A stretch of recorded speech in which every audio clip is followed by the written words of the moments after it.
Les désirs du paresseux le tuent parce que ses mains refusent de travailler. Tout le jour, il éprouve des désirs, mais le juste donne sans parcimonie. Proverbe chapitre 21, les versets 25 et 26. C'est avec ces paroles de sagesse qui invitent au travail que je vous retrouve pour notre rendez-vous de l'information sur Espérance TV à la une. Le monde entier a célébré le 1er mai dernier la fête du travail, une journée qui a été marquée par différentes activités, tant au niveau du gouvernement avec les centrales syndicales qu'au niveau de l'église où un moment de prière a réuni des fidèles au pied du Seigneur à Bingerville. On en parle dans quelques instants. Le nouveau président de l'église méthodiste de Côte d'Ivoire, le très révérend pasteur Séraphin Moudé, a reçu cette semaine la visite du bureau exécutif national de l'Union des femmes méthodistes de Côte d'Ivoire.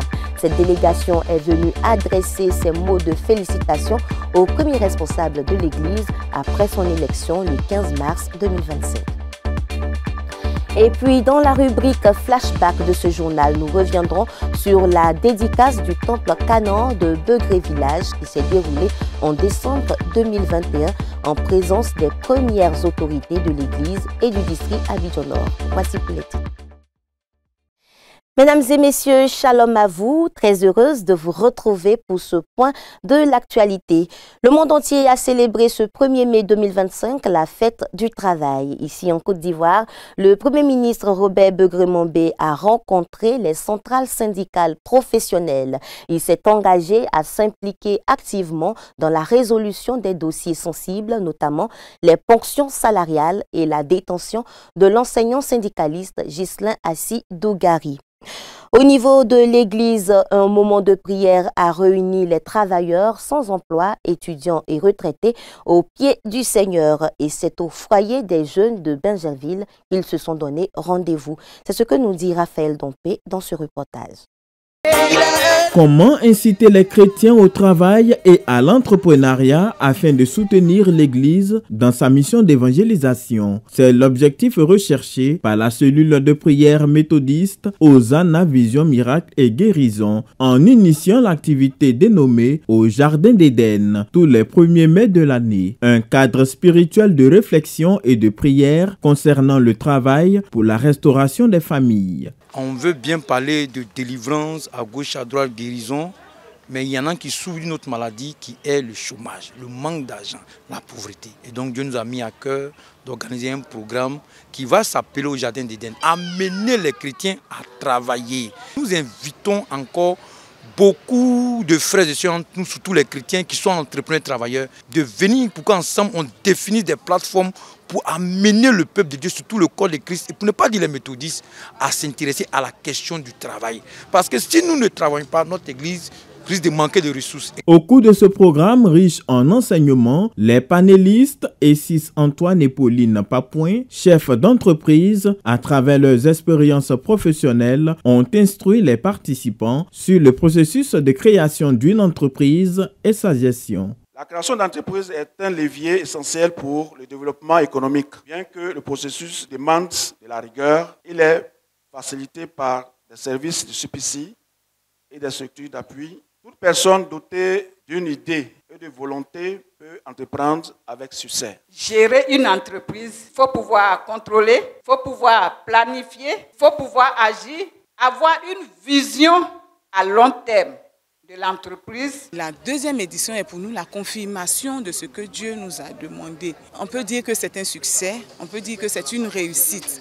Nous avons encore de grands projets avec au Jardin d'Éden pour les éditions à venir. L'orateur Éric Latro, prédicateur au temple Bethesda de Bingerville et initiateur de cette activité annuelle, qui est à sa deuxième édition, a relevé les fondements bibliques du travail contenus en Genèse chapitre 1, versets 11 et 12, afin de permettre à l'assistance de prendre pour appui Jésus-Christ dans la réalisation de leur projet. Quand Dieu a créé l'homme, il a dit, faisons-le à notre image. Dieu parle l'image de ce travailleur, de cet architecte, de celui qui a tout construit. Donc Dieu met cette semence en l'homme pour que l'homme soit capable aussi de faire les mêmes choses. Au Jardin d'Éden se veut une plateforme solide d'entraide pour les jeunes, une structure d'espoir pour le financement des projets. Cette journée de la fête du travail a permis de rappeler que l'employabilité est un défi social et budgétaire qui appelle à un sens élevé de la responsabilité, mais bien plus une invitation à la prière.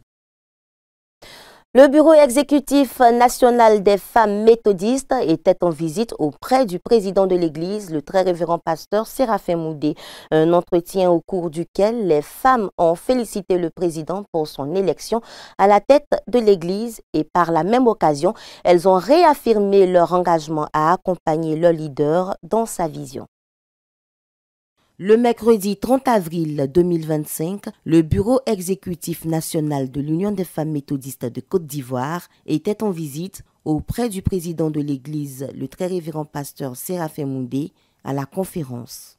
La délégation conduite par Madame Marceline Beda, présidente nationale des femmes méthodistes, a adressé ses vives félicitations au nouveau président élu depuis le 15 mars 2025, avant de réaffirmer l'engagement des femmes à accompagner le premier responsable de l'Église dans sa vision.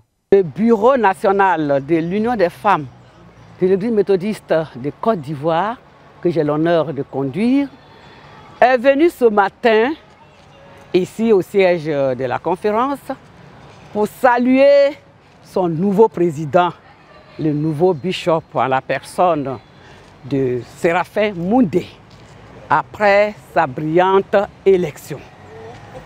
Nous sommes là donc, après les salutations d'usage, pour dire au bishop que nous sommes très heureuses de son arrivée à la tête de cette église.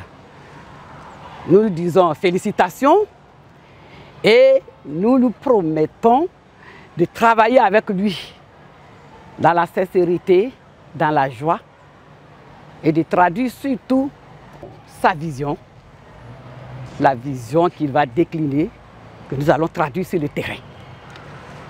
Nous sommes donc là pour lui dire que nous nous mettons à son service. Nous attendons d'avancer avec lui pour faire avancer l'Église méthodiste de Côte d'Ivoire. Au nom de Jésus-Christ, l'espérance du monde. Heureux de cette visite, le président de l'Église a remercié ses hôtes pour l'initiative et les a invités à la prière pour l'aider à conduire le bateau de l'Église vers de meilleurs horizons. Une consigne que les femmes comptent traduire par une forte mobilisation le 18 mai 2025 au stade Félix Houphouët-Boigny pour l'investiture du président de l'Église méthodiste de Côte d'Ivoire. Nous continuons avec l'Union des femmes méthodistes du district Abidjan-Nord qui était à l'honneur pour la seconde fois en ce qui concerne la cérémonie de décoration initiée par le Bureau national des femmes. C'était au cours d'un culte le 1er mai à la MAPE, la maison protestante de l'étudiant. À l'image des travailleurs du monde entier célébrés le 1er mai 2025, à la faveur de la Journée internationale du travail, l'Union des femmes méthodistes du district Abidjan-Nord était également à l'honneur au cours d'un culte à la MAPE, la maison protestante de l'étudiant. Et pour cause, cette date a été retenue pour l'acte 2 de la cérémonie de décoration initiée par le Bureau national des femmes dans ce district. Les femmes qui ont travaillé, qui ont tenu le flambeau allumé depuis la création de ce mouvement, pour qu'elles soient vraiment encouragées. Il faut que nous les félicitions, que nous reconnaissions leur travail en revenant encore à Abidjan-Nord pour une deuxième célébration de décoration. Le message de ce jour portait sur ce thème, le précieux trésor, selon Proverbes chapitre 12 verset 37, a permis d'exhorter les femmes à travailler avec engagement dans la maison du Seigneur. Parce que toi aussi, tu as travaillé pour que l'Union des femmes méthodistes de Côte d'Ivoire vive jusqu'à ce jour. Amen. Tu seras récompensé. Amen. Au nom de Jésus. Continue de garder la foi. Pour cette vague de distinction, ce sont 105 femmes issues des églises locales du district Abidjan-Nord, ainsi que les maîtres de chœur encadreurs des chorales de femmes qui ont reçu des médailles. En tant que trésor de Dieu, comme la prédicatrice du jour nous l'a enseigné, c'est vraiment un honneur. C'est une grande joie, teintée d'émotions, beaucoup d'émotions. Et nous sommes reconnaissants aussi à l'endroit de la présidente et de toute son équipe. Je rends grâce à Dieu pour cette considération, cette grâce qu'il m'a accordée. Car c'est lui qui fait toutes choses. Et lorsque nous sommes à son service, nous devons le servir avec joie. Je demande à Dieu encore de me donner encore le temps de pouvoir encore faire son œuvre jusqu'à ce que ça soit mon dernier jour. Comptant sur le soutien continu du Seigneur, l'Union des femmes méthodistes de Côte d'Ivoire avance avec espérance vers de nouveaux défis. La date du 18 mai prochain sera gravée dans la mémoire collective et pour cause, l'Église méthodiste de Côte d'Ivoire procédera à l'investiture de son deuxième bishop. Pour réussir l'événement, les acteurs majeurs ont déjà commencé les préparatifs. On fait le point avec Daniel Krani. Les préparatifs de la cérémonie d'investiture du nouveau président de l'Église méthodiste de Côte d'Ivoire vont bon train. Après la réunion de prise de contact avec les responsables du stade Félix Houphouët-Boigny, site qui abritera cette grande rencontre, les médias méthodistes, en l'occurrence la radio et la télévision, y étaient cette semaine pour une prospection technique. Le défi que nous cherchons à relever actuellement, c'est comment satisfaire aux besoins de ces téléspectateurs qui seront devant leur poste récepteur. Donc pour suivre l'événement en direct. C'est pourquoi nous sommes minutieux dans tout ce que nous devons mettre en place comme stratégie technique et tout ça pour que la retransmission se fasse dans de très bonnes conditions. Ils nous ont indiqué les dispositions à prendre, et le matériel aussi additionnel dont nous devons nous procurer pour que la retransmission en direct se fasse dans de très bonnes conditions. Le stade Houphouët-Boigny, ce n'est pas un espace simple, c'est un espace très vaste. Il faut que nous puissions échanger avec les différents responsables du stade. C'est ce que nous avons fait, prendre toutes les dispositions techniques, toutes les dispositions organisationnelles, toutes les dispositions pour que nous, en tant que médias, nous puissions jouer notre partition dans ce grand événement-là, vu que nous serons en direct. Pour la réussite de cet événement, les responsables en charge de la gestion de ce site rassurent que toutes les commodités sont réunies. Nous sommes habitués à ces événements. Je vous sais très dévoué à la cause de Dieu et je vous invite à venir au stade Félix Houphouët-Boigny le 18 mai 2025. Toutes les dispositions seront prises pour vous accueillir. Il y a la sécurité, il y aura tout. Vraiment pour vous recevoir. Acteur majeur de cet événement, le directoire musical de l'Église méthodiste de Côte d'Ivoire est aussi à pied d'œuvre à travers des réunions préparatives et des séances de répétition.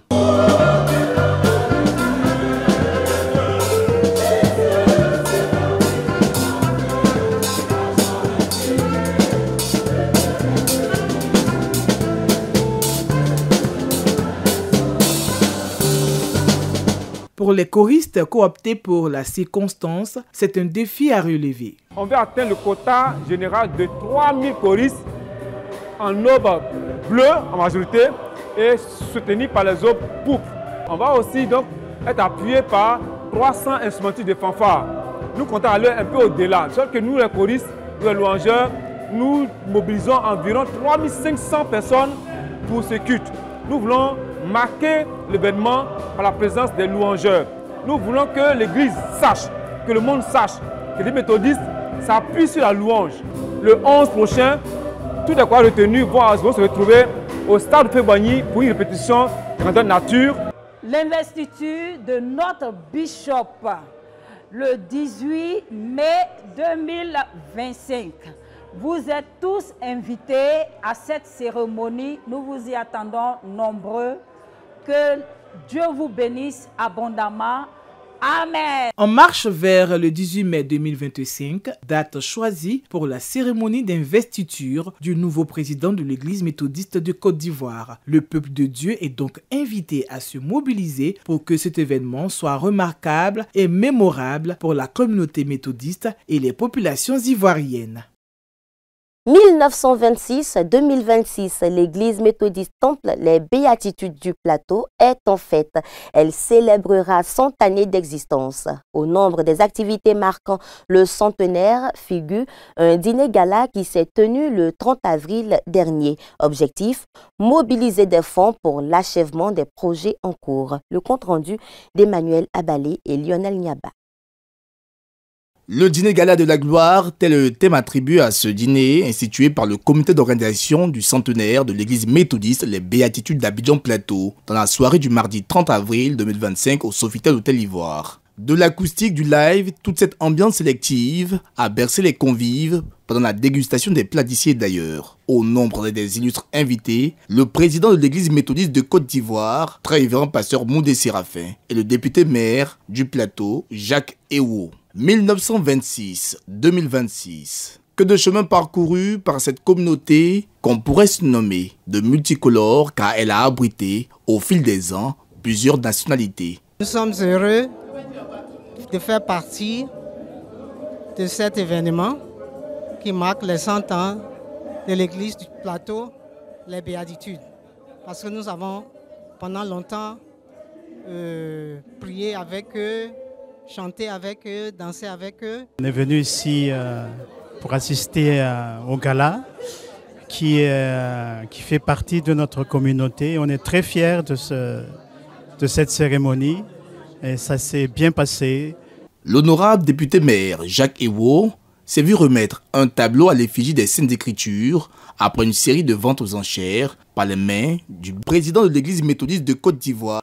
Lors de l'indépendance de notre pays en 1960, le premier président de la Côte d'Ivoire, le père fondateur de la Côte d'Ivoire, feu le président Félix Houphouët-Boigny, a eu à se rendre au temple de l'église méthodiste pour consacrer la Côte d'Ivoire et avant bien sûr qu'il se rende donc à l'Assemblée nationale.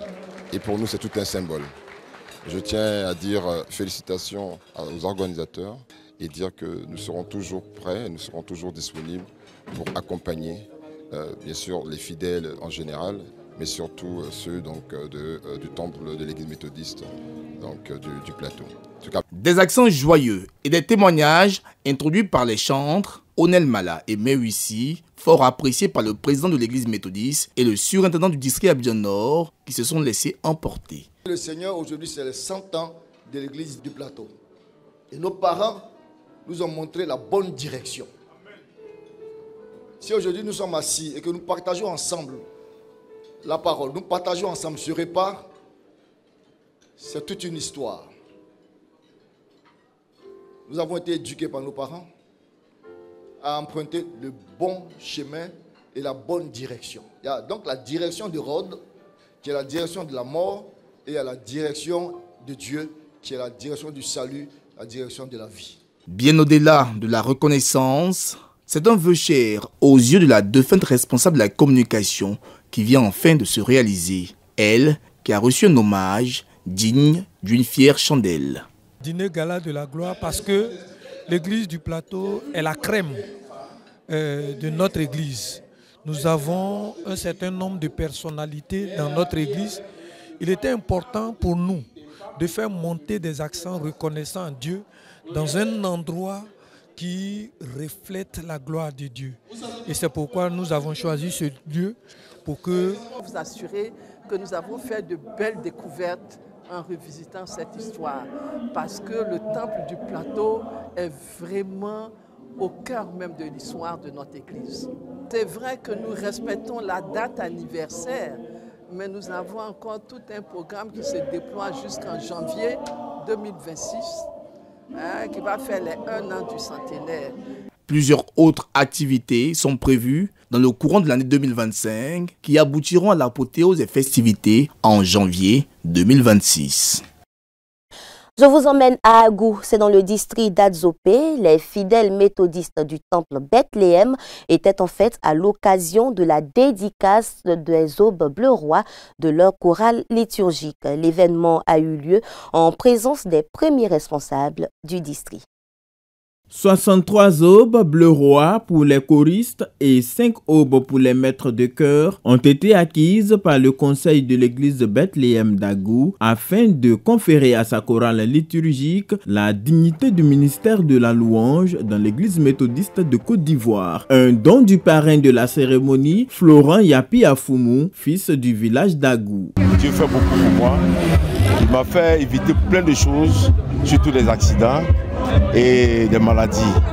Donc vu cela, je ne sais pas quoi offrir à Dieu et mon cœur m'a orienté sur les aubes pour habiller la chorale méthodiste d'Agou.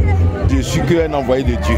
Ma joie est grande et je voulais glorifier le nom de Dieu qui nous a permis de dédicacer ces aubes bleu roi. Je voudrais dire merci aux donateurs et exhorter les uns aux autres à poser ces genres d'actes. Ces aubes ont été consacrées par le révérend pasteur Atiwa Roger, représentant le surintendant du district d'Adzopé, très révérend pasteur Roland Nguessan. Il a rappelé aux choristes leur engagement en embrassant ce ministère de louangeur dans l'église. Un véritable sacerdoce selon Psaume 103, vers 1 et 2. L'église méthodiste fait porter à sa chorale par les aubes le symbole et les arts du royaume des vainqueurs dont Jésus-Christ est le chef. Par les aubes de couleur bleu roi, couleur du ciel, l'Église salue de loin sa victoire finale et définitive sur Satan et ses démons. La cérémonie a été le lieu de décerner des diplômes d'honneur aux choristes et le maître de chœur principal de la dite chorale, Akadje Paul Beethoven, a été élevé au rang de vice-président du directoire musical du district d'Adzopé. À cet effet, il a arboré la tenue de commandement et de mission. Nous sommes très heureux et émus tout à la fois de recevoir cet insigne marque de confiance de la part du président du directoire musical et nous voulons être reconnaissants au Dieu Tout-Puissant qui élève. C'était inattendu et Dieu nous fait cette grâce-là. Après tant de moments de prière, de jeûne, aujourd'hui, nous sommes revêtus de cet habit royal qui est pour nous un signe d'engagement à l'œuvre et au service de l'Éternel. Ce jour festif, empreint d'évangélisation dans le circuit d'Agou, a permis au bureau du directoire musical national d'exhorter les acteurs de la louange à poursuivre l'œuvre par l'acquisition des aubes violettes et blanches pour chanter la victoire d'une église des vainqueurs par Jésus-Christ. La page sport de ce journal s'intéresse aux activités sportives de la Direction générale des écoles méthodistes avec la finale de basketball qui s'est déroulée au cours secondaire méthodiste d'Angré-Bessikwa. C'est l'une des activités concoctées pour le 100e anniversaire de cette institution de l'Église méthodiste de Côte d'Ivoire. On fait le point dans cet élément de Jérémy Boni. En prélude à la célébration de ses 100 ans d'existence, en 2026, la Direction générale des écoles méthodistes, en abrégé DGEM, dans ses plans d'action a organisé la finale de ses activités sportives d'Abidjan au complexe scolaire méthodiste de Bessikwa, le samedi 26 avril 2025. Parmi tant de disciplines, le basketball, le football et le handball, c'est le CSM de Yopougon-Kouté qui ressort vainqueur face à celui de Koumassi. Je dis merci à notre directeur qui a assuré ce déplacement et tout, à nos différents amis qui sont venus, qui ont tenu à jouer, à disputer ce match. Eux aussi, merci pour l'encadrement. On est satisfait, merci beaucoup. Présent à cette activité, le directeur général, M. Kwasi Lazare, a montré l'importance du sport dans le milieu scolaire et appelle à la mobilisation pour l'organisation du centenaire. On a détecté vraiment des talents formidables. Et je crois qu'il faut les encourager. Je suis certain qu'en sortant d'ici, d'autres clubs vont vouloir les prendre, faire des compétitions de haut niveau. La clôture des festivités du centenaire, c'est en 2026. Pour l'instant, il faut attendre de voir les disponibilités, surtout des salles et surtout des espaces que nous allons utiliser pour l'apothéose du centenaire du système éducatif méthodiste.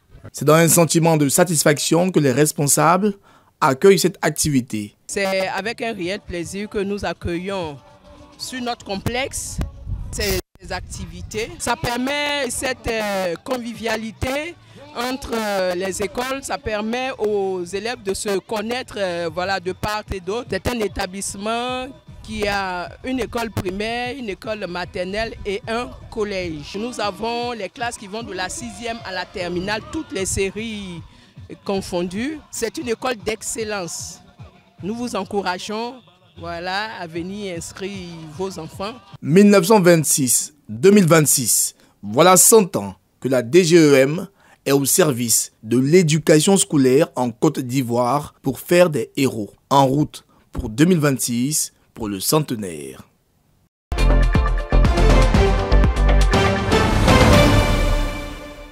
Dans le rétroviseur de la rédaction d'Espérance TV, nous marquons une pause sur la cérémonie de dédicace du temple Canaan de Begré Village dans le circuit de Bingerville. C'était le 12 décembre 2021 en présence des premières autorités du district Abidjan-Nord.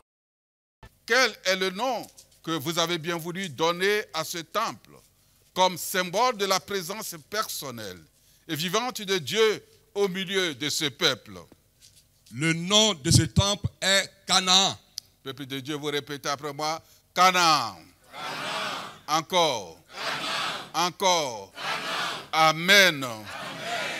Ainsi, le temple Canaan de Begré Village a été dédicacé le dimanche 12 décembre 2021 par le très révérend pasteur Michel Lobo, surintendant du district Abidjan-Nord, représentant le bishop Benjamin Boni, président de la conférence annuelle de l'Église méthodiste unie Côte d'Ivoire. Le surintendant Michel Lobo a ouvert le temple et y est entré seul pour consacrer l'autel, la table de communion et les différents pupitres. Une fois les autorités politiques, administratives, traditionnelles et la congrégation installées, place est faite au culte. Le prédicateur du jour, le révérend pasteur Francis Amari, en charge du circuit de Bingerville, a axé sa prédication autour du thème « Canaan, là où coule le lait et le miel ». Pour lui, ce temple est une expression de foi des méthodistes de Begré Village. C'est le rêve de voir par la présence de l'Église et par ce temple le tabernacle de Dieu qui transforme le village en un lieu où coule le lait et le miel, un lieu du développement que la communauté a prophétisé Canaan sur ce village. Pour le président des laïcs de la communauté, Joseph Begré, ce temple est la conjugaison des efforts de plusieurs générations de méthodistes de Begré Village depuis 1986 jusqu'en 2021, soit 35 ans de travail acharné. Il y voit également de nombreux projets pour le développement de la communauté. Il y a beaucoup qui sont restés dans le désert, mais nous, Dieu nous a fait grâce de mettre des pieds à Canaan. La construction de ce temple, il faut dire seulement pour la rénovation, pour aller à la dédicace, on a mis plus de 40 millions. Vous voyez autour de nous, il y a des quartiers naissants, des cités naissantes. Donc si nous avons des crèches, nous avons la maternelle, l'école primaire, j'espère que ça serait un projet vraiment rentable pour l'Église. De nombreux fidèles sont venus témoigner leur reconnaissance à Dieu pour avoir rendu possible la construction de ce joyau architectural. Vraiment, je suis heureux pour ce culte et que la bonne main de Dieu conduise ce village, l'Église, et que tous les projets à but lucratif qui ont été programmés se réalisent. Vraiment, je trouve le temple pour un village, si tous les villages peuvent se réunir pour faire ce genre de temple vraiment propre, ça va à la gloire de Dieu. Hein? Au nom du bishop Benjamin Boni, le très révérend pasteur Michel Lobo, surintendant du district Abidjan-Nord, a rendu gloire à Dieu et félicité le couple Begré et les fidèles de l'Église pour leurs efforts de contribution à l'œuvre du Seigneur et pour la réalisation de cet édifice religieux dans le village. Chacun a contribué à sa manière à la construction de ce temple. Et la récompense de chacun ne viendra que de Dieu seul. Et que ces bourses qui ont été déliées, ces sources qui ont été puisées, ne tarissent point au nom de Jésus. Encore une fois, merci à chacun. Et ce simple mot merci de la part du premier responsable, je vous le dis, avec tout son sens et tout son poids, enrichi par la prière. Bâti sur une superficie de 700 mètres carrés, avec un hectare d'espace disponible, le temple Canaan de Begré Village a une capacité de 500 places assises. C'est un édifice rectangulaire qui a été dédicacé pour l'adoration du Dieu Tout-Puissant et afin que tous les peuples de la localité trouvent refuge, consolation et récompense de la part du Seigneur Jésus-Christ.